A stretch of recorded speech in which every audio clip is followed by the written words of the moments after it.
Man, they run right at the boat.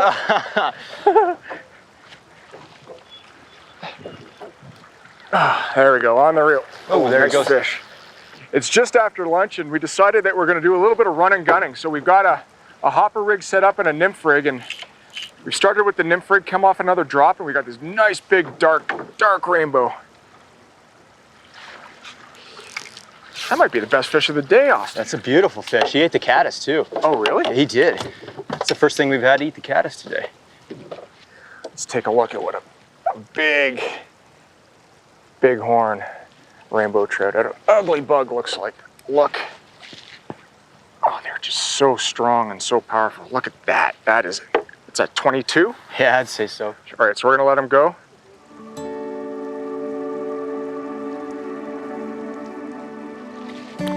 So what we've seen today is two patterns. Number one is you have to adapt to what the fish are eating. So San Juan worms, Austin saw some caddis going off, put on a caddis bird's nest, that got eaten. Number two is your setup before the drop into a pool. So I've been casting up into the shallow run before the drop, and almost all those fish are coming up and eating those flies as they tumble off. So make sure your setup's done. If you're casting it at the drop, you're not gonna fall fast enough. So get up above, catch more fish. So Austin, we've seen 90% of our fish today come nosed right up to a drop. You're gonna make a change. What are you doing? That's correct. So I'm gonna take this small PMD off, and I'm gonna put a depth charge caddis on, and that caddis just has 2 beads on it. One of them's a tungsten, and that's gonna help us get down faster over that drop, since that is gonna be a crucial part of catching that fish on that, is because if we don't get down fast enough, we're not gonna be in that zone. Right, just gonna go right over top. Exactly, Right? exactly. Okay.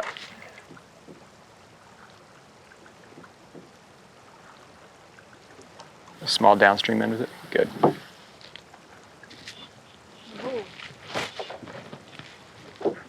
All right, we got a good one here, I think. The first one we've had in some of the, sort of this froggy water. Yeah, most of those fish come out of that a little faster water. Where are you going, dude? Whoa, that's a good rainbow. In this slow water, it gets a chance to sit a little bit longer. Yeah. And heat up. Now this fish was on a seam out there, and it was a little bit deeper, and that's why we were fishing it. But yeah, and most of these fish today have definitely been in faster water. But it doesn't mean you should not fish the slower stuff. Sometimes people overlook that, and they think it's froggy, right? Exactly. And they just paddle over it. Exactly.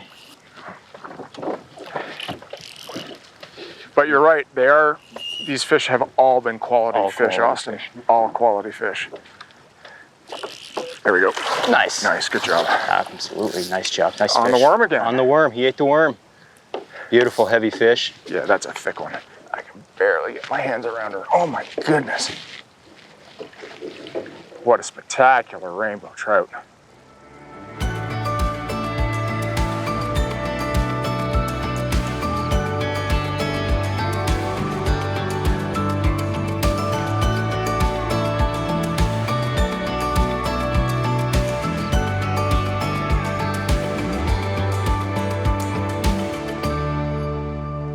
All right, so we're hooked up here to a nice big brown trout.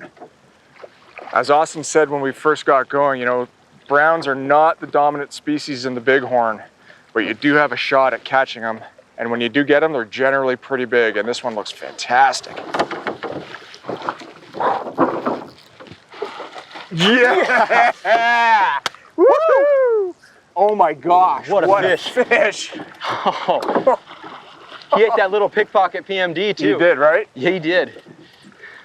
What a beautiful fish. Oh my goodness. It always amazes me that the biggest fish of the day often takes the smallest fly on the rig, right? Absolutely. Just amazing. Okay. Clear this big boy of the rig, and now let's take a look at this giant. How do you like that? What a fantastically large, aggressive, wild brown.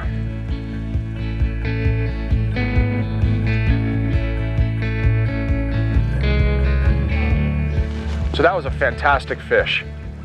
Yes, it was. So we were just talking about our setup here and what we caught that fish on. And so We're nymphing today with a 7.5 foot 2X leader coming down to our lead, and we're fishing 3.5 feet. And when I'm measuring that, I'm measuring between the weight, which is right here, and our indicator. And then so after that, we have our tippet tied on, which is 3X, going down to our first fly, which is our crayfish, tying off of the bend of the hook, down to our second fly, which is our San Juan worm in purple, tying off of the bend again, going down to 4X to our small bug, which is a pickpocket PMD, going down and dropping him as our last fly. And that's what that big brown trout ate. Did. Yeah. It's an awesome setup. Easy to manipulate, easy to change your depth with a movable strike indicator. And you can really adjust everything as you need based on the depth of whatever the run is that you're fishing. Exactly. It's a very universal rig.